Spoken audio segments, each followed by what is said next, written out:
અવ્વલ છે.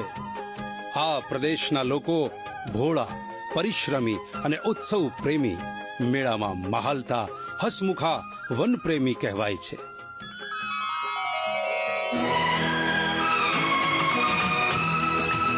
ગુજરાત, આ 4 અક્ષરનો પડઘો આજે વિશ્વભરમાં પડઘાય છે.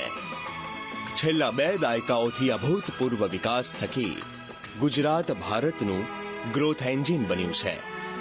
સૌનો સાથ, સૌનો વિકાસ, સૌનો વિશ્વાસ, આ મંત્રથી સાધી છે ગુજરાતે અભૂતપૂર્વ પ્રગતિ. દેશના વડાપ્રધાન નરેન્દ્ર મોદીના વિકાસ મંત્રને આગળ ધપાવી રહી છે ગુજરાત સરકાર. નરેન્દ્ર મોદીએ કંડારેલ પ્રગતિ પથ પર મૃદુ અને મક્કમ મુખ્યમંત્રી શ્રી ભૂપેન્દ્રભાઈ પટેલના માર્ગદર્શન